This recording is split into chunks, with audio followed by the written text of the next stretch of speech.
Bakit yung teacher na nagtuturo ng business walang negosyo? Para kang nagpaturo magpiano sa taong hindi marunong magpiano. Textbook lang. Matututo ka ba nun? Ang bright mo talaga, boy. Sir, anong meron? Bakit? Qualified ka na magturo Oh ng my business. God. Oh, Wala kang negosyo, sir. ng logic yan. Tapos makikinig ka doon for 4 years. Bakit ka magpapagamot sa isang doktor or oncologist na hindi pa nagka-cancer? Diba? Bakit mo ipapagamot yung cancer mo doon? Dok, hindi mo pa naman na-experience tong cancer na to eh. Ba't ako magpapagamot sa'yo? Bobo mo na. Textbook ka lang eh. Woo!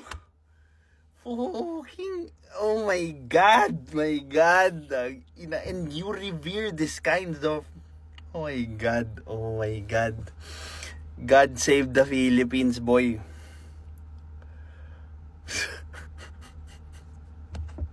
The rise of the influencers na kaya lang magbigay ng maganda pakinggan, but it does not make sense at all.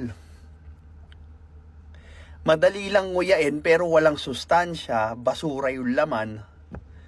And ito na yung pagkahilig natin sa madadali, sa easy.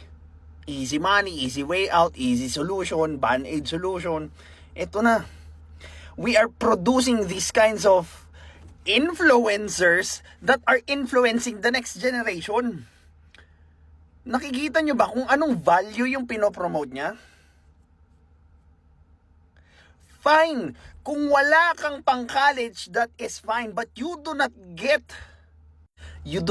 to say that those subjects are useless in real life.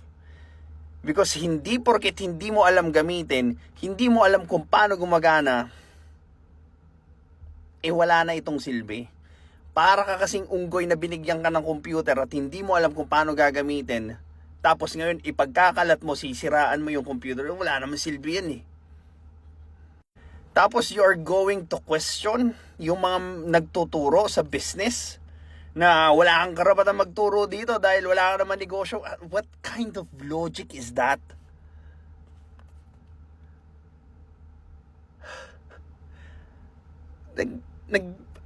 Sinabi mo lang yung gustong marinig ng mga Pilipino. You know why? Kasi ayaw ng Pilipino yung nahihirapang mag-aral eh. Mas gusto nila yung madalian. Mas gusto nila yung instant. Kaya, lo and behold, tuwan-tuwa sila sa pinagsasabi mo. Kasi, para sa kanila, uy, another person saying or encouraging me na walang silbi. Yung college, walang silbi yung humanities, walang silbi yung history, walang silbi yung language. Kaya pabagsak yung quality ng utak ng Pilipino because dahil sa ganyang klaseng mindset and influencer. Imbis na encourage nila to learn more, yung tao, dahil lang sa tingin nila, ang bright ko eh. Diba? It makes sense eh. Tignan mo, bright ko. Ang daming naglalike sa pinagsasabi ko eh. Yung kababawan, yung pagiging superficial nung argumento nila, they revere, or at least the Filipino masses revere those kinds of arguments because para sa kanila, madaling i-digest.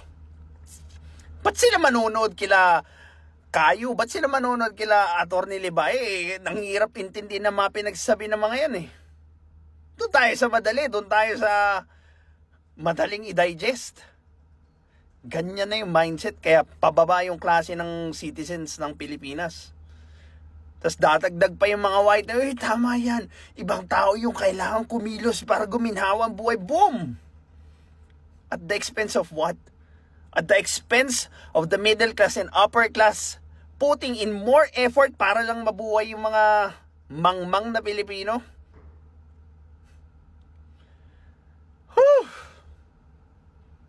Well, good luck sa Pilipinas. This is Pinoy Extreme. Have a good day.